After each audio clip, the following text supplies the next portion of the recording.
নমস্কার বন্ধু, আমি মলয় মুখোপাধ্যায়। আমার পাশে উপস্থিত আমাদের যে সংগঠন কনফেডারেশন অফ স্টেট গভর্নমেন্ট এমপ্লয়িজের সভাপতি মাননীয় শ্যামল কুমার মিত্র মহাশয়। বন্ধু, ডিএ প্রেক্ষিত যে খবর আমরা আজ দিতে চলেছি সেটা অবশ্য আপনাদের সবারই অবগত আছেন যে আগামী 7ই জানুয়ারি 2025 মঙ্গলবার আমাদের ডিএ মামলাটি উঠতে চলেছে। তবে সেই মামলার যে ডেলি কজ লিস্ট সেটা এই মুহূর্তে আমরা পাবো না, সেটা পেতে পেতে ডিসেম্বরের লাস্ট উইক,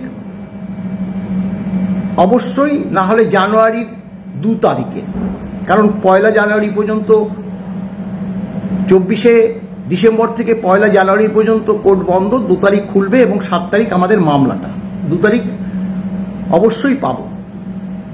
এখন যেটা বলছি যে 15ই জুলাই আমাদের যে 13তম মামলাটা হয়েছিল, তারপরে প্রায় 6 মাস, দেখুন 6 মাস, কেন 6 মাস পরবর্তী ডেট পাওয়া গেল সেটা আর আপনাদেরকে সবিস্তার বলার প্রয়োজন আছে বলে মনে করি না।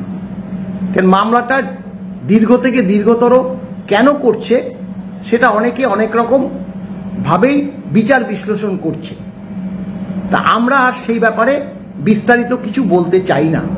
এবং এইটুকু শুধু খবর আমরা নিয়েছিলাম যে একটা মামলা পরবর্তী যে ডেটটা সেটা ম্যাক্সিমাম 6 মাস, এর বেশি কিন্তু দিতে পারে না, সেটাই নিয়ম আছে।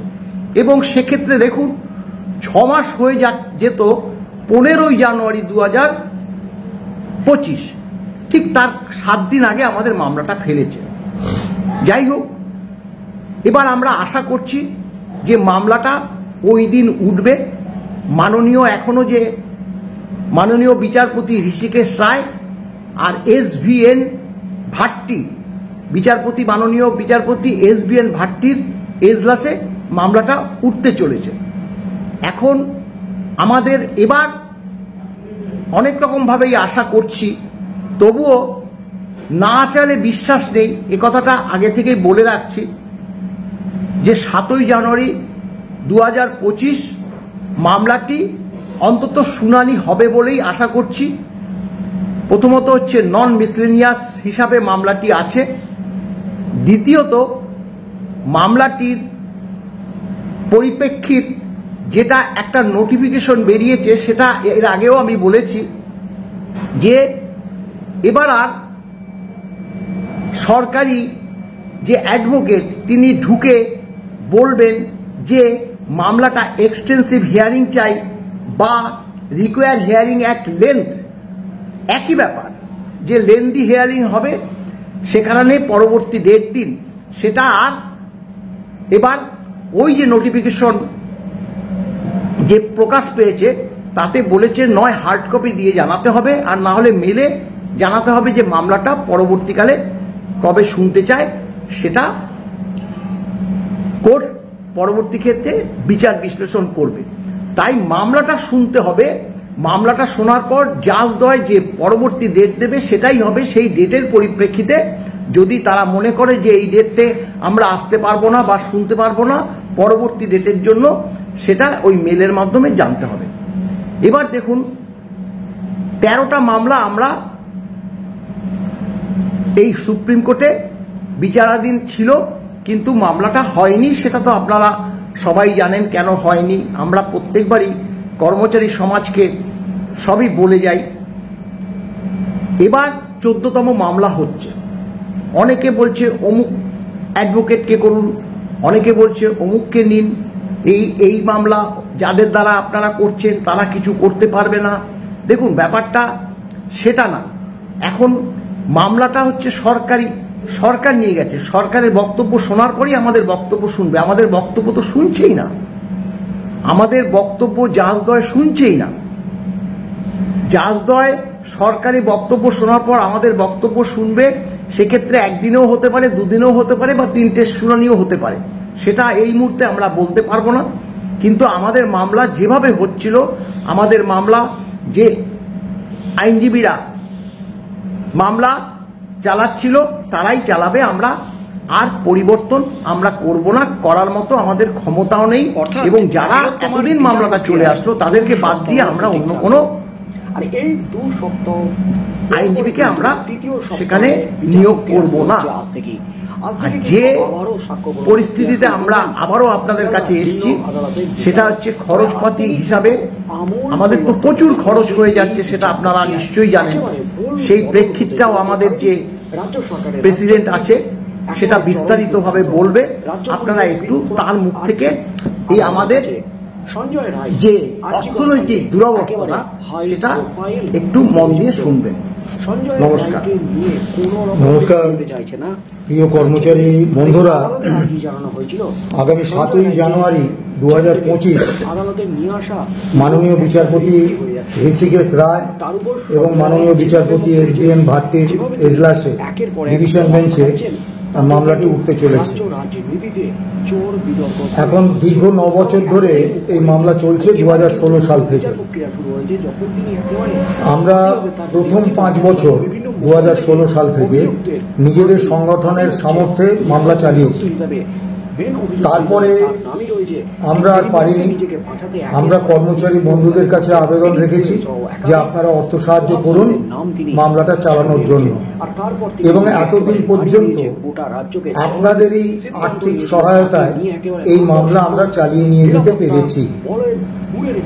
এটা অত্যন্ত সত্যি কথা যে গত 13 বার মহামান্য সুপ্রিম কোর্টে মামলাটা শুনানির জন্য উঠেছে, কিন্তু শুনানি হয়নি।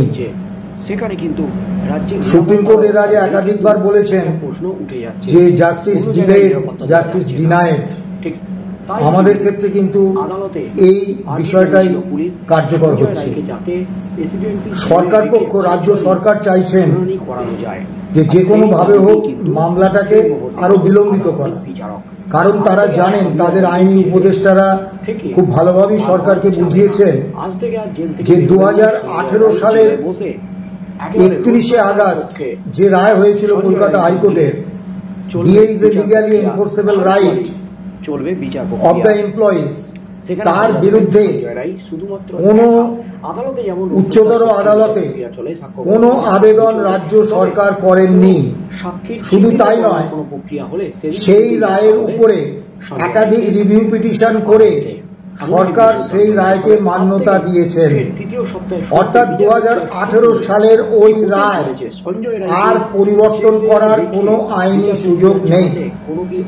সরকার যে এসএলপিটা দাখিল করেছেন সেটা হচ্ছে 2020 মে 2022 সালের 20 মে যে রায়টি বেরিয়েছে, অর্থাৎ DA is a legally enforceable fundamental right, তার বিরুদ্ধে। কাজে আমরা 100% নিশ্চিত যে সুপ্রিম কোর্টে যে রায় হোক না কেন, DA is a legally enforceable right of the employees, এই রায়টা উল্টে যাবে না, এই রায়টা থাকবে। কারণ এর বিরুদ্ধে কোনো মামলা হয়নি, রাজ্য সরকার করেননি, এবং রাজ্য সরকার এই মামলাকে ইতিমধ্যেই আইনগ্রাহ্যতা বা মান্যতা দিয়ে দিয়েছেন। সে কারণে মামলাটা সম্পর্কে আমরা চূড়ান্ত আশাবাদী। কিন্তু সমস্যা হচ্ছে যে গত 13 দিন শুনানির জন্য উঠলেও মহামান্য সুপ্রিম কোর্ট মামলাটা শোনেননি। এবং কেন শোনেননি এর দুটো ছোট উদাহরণ দিই। যে একদিন মামলাটা 1:10 মিনিটে উঠেছিল এবং সমস্ত মামলা কিন্তু তখন শেষ হয়ে গিয়েছিল, গোটা দ্বিতীয়ার্ধ পড়েছিল, কিন্তু সুপ্রিম কোর্ট শোনেননি। আর একদিন সমাজ মাধ্যমে কোনো মন্তব্যের প্রেক্ষিতে একজন মাননীয় বিচারপতি মামলা শুনতে চাননি। অর্থাৎ মহামান্য সুপ্রিম কোর্ট মামলাটা শুনছেন না, তাই মামলাটা উঠছে না। এবার কোনো আইনজীবীর দক্ষতা তখনই প্রমাণ হয় যখন শুনানি পর্ব চলে। শুনানি পর্বের আগে কোনো আইনজীবীকে দেগে দেওয়া যে এর দ্বারা কিছু হবে না, এই ধরনের অতি সরলীকরণে আমরা বিশ্বাসী নই। দ্বিতীয় বিষয় হচ্ছে সর্দার আমজাদ আলী আমাদের মামলা লড়েছিলেন, তিনি স্বেচ্ছায় আমাদের মামলা ছেড়েছেন। তিনি যদি আবারও রাজি হন আমরা তাকে মামলায় নিয়োগ করতে রাজি। বিকাশ রঞ্জন ভট্টাচার্য, ফিরদৌস শামীম প্রথম থেকে আমাদের মামলায় আছেন, তারা মামলাটার সমস্ত কিছু ওতপ্রোতভাবে জানেন এবং এখনো পর্যন্ত তাদের উপর অনাস্থা জ্ঞাপন করার মতো কোনো বিষয় আমাদের দৃষ্টিগোচর হয়নি, কাজেই তারা আইনজীবী থাকছেন। দ্বিতীয় যে বিষয়টা, অন্য কোনো সিনিয়র আইনজীবী নিয়োগ, আর্থিক কারণেই আমাদের পক্ষে অন্য কোনো সিনিয়র আইনজীবী নিয়োগ করা বাস্তবে সম্ভব হচ্ছে না। পরিস্থিতি যা, আপনাদের আর্থিক অনুদানে এতদিন মামলা চলেছে, কিন্তু স্বাভাবিকভাবে দিনের পর দিন সুপ্রিম কোর্টে এই মামলা তারিখ পে তারিখ সংস্কৃতিতে পড়ে যাওয়ার ফলে কর্মচারীদের মধ্যে এমন একটা হতাশা সৃষ্টি হয়েছে যে আর কিন্তু অর্থ সাহায্য আসছে না। এবং গত দিনের 15ই জুলাই যে মামলাটা আমরা লড়েছি, সেদিনও কিন্তু পুরোপুরি ধারের টাকায় মামলাটা লড়েছি। আমাদের ব্যাংক অ্যাকাউন্টে কিছু নেই, বিপুল পরিমাণ ধার। কাজেই আপনাদের কাছে আবারও আবেদন রাখছি যে দয়া করে আপনারা আর্থিক সাহায্য করুন। আমাদের ব্যাংক অ্যাকাউন্ট আইএফএসসি নাম্বার আমরা নিচে দিয়ে দিচ্ছি, আপনারা আর্থিক সাহায্য করুন। একটি বিষয় অত্যন্ত স্পষ্টভাবে বলতে চাই যে গত কয়েক বছর ধরে বকেয়া ডিএ আদায়ের দাবিতে 39% ডিএ এখন বকেয়া, সারা ভারতে সর্বভারতীয় রেকর্ড। গণতান্ত্রিক পথে একাধিক মঞ্চ এবং সংগঠন ধারাবাহিকভাবে আন্দোলন করে যাচ্ছে, কিন্তু সেই আন্দোলনের ফলে সরকার বিন্দুমাত্র চিন্তিত হয়েছেন বা সৌজন্যের খাতিরে আন্দোলনকারীদের ডেকে কোনো আলোচনায় বসেছেন এমনটা আমরা দেখিনি। তার মূল কারণ, আমাদের মধ্যে কর্মচারীদের মধ্যে একটা বড় অংশ সর্বদাই সরকারের সঙ্গে থাকেন। তারা দাবি আদায়ের আন্দোলনে অংশগ্রহণ করেন না, ফলে ঐক্যবদ্ধ কর্মীপক্ষ হিসেবে আমরা সরকারের কাছে দাবি উপস্থাপন করতে পারি না। আমি জানি না কোন স্বার্থে রাজ্যের সিংহভাগ কর্মচারী সরকার সমর্থক কর্মচারী সংগঠনের সদস্য হয়ে আন্দোলন থেকে বিমুখ থাকেন এবং সরকারের এই ডিএ বঞ্চনার কার্যক্রমকে সমর্থন করেন, কিন্তু বাস্তব হলো তারা সরকারকে রাখতে চান পেটের লিভারের মতো বা বুকের হৃৎপিণ্ডের মতো, আন্দোলনকে সেভাবে সমর্থন করেন না। এই অবস্থায় আন্দোলনের মাধ্যমে কতটা দাবি আদায় হবে সে নিয়ে যথেষ্ট প্রশ্ন রয়েছে। এই অবস্থায় মামলাটা যদি শুধু আর্থিক কারণে আমাদের ছেড়ে দিতে হয়, তাহলে কিন্তু আগামী দিনের ইতিহাস আমাদের ক্ষমা করবে না।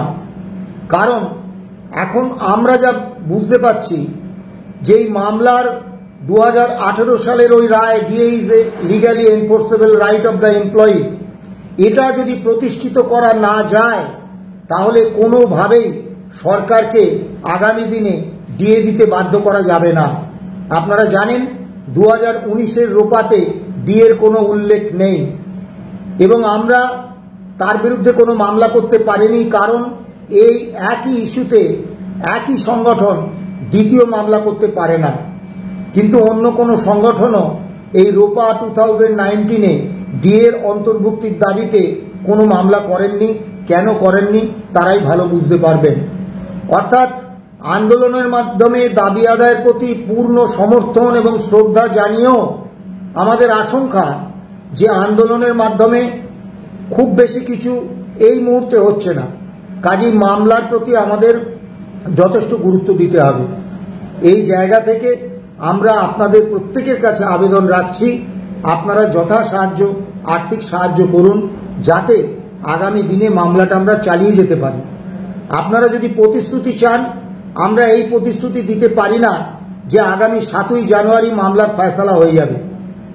মাননীয় বিচারক ঋষিকেশ রায় অবসর গ্রহণ করছেন জানুয়ারি মাসে। অনেক সময় আমরা দেখেছি অবসরের ঠিক আগে মাননীয় বিচারপতি তার এজলাসে থাকা মামলাগুলো ক্লিয়ার করে যান। সেরকম ঘটলে আগামী 7ই জানুয়ারি মামলার অন্তত শুনানি এবং একটা রায় আমরা আশা করতেই পারি। আবার এরকমও হতে পারে যে বিদায়ী বিচারপতি ঋষিকেশ রায় তিনি মামলাটাকে বিচারাধীন রেখেই চলে গেলেন। কি হবে এটা বলার মতো জায়গায় আমরা নেই। আমরা সাধারণ করণিক কর্মচারী, আমাদের পক্ষে সুপ্রিম কোর্ট কি করবে এ সম্পর্কে আগাম ভবিষ্যৎবাণী করা সম্ভব নয়। কিন্তু আমরা বারবার বলছি যেহেতু 2018 রায়ের বিরুদ্ধে রাজ্য সরকার কোনো আপিল করেননি, সেই রায়ে আইন গ্রাহ্যতা দিয়েছেন। কাজেই ডিএজে কর্মচারীদের আইন গ্রাহ্য অধিকার, আইনত বলবৎযোগ্য অধিকার, এটা কোনো সুপ্রিম কোর্ট, কোনো আদালত কর্মচারীদের থেকে কেড়ে নিতে পারবে না। এই জায়গায় আমরা আপনাদের কাছে করজোড়ে আবেদন করছি, দয়া করে অতীতের মতো আপনারা আমাদের ব্যাংক অ্যাকাউন্টে অর্থ সাহায্য পাঠান, যাতে আমরা আগামী দিনে মামলাটাকে এগিয়ে নিয়ে যেতে পারি। ভালো থাকুন, সুস্থ থাকুন, নমস্কার।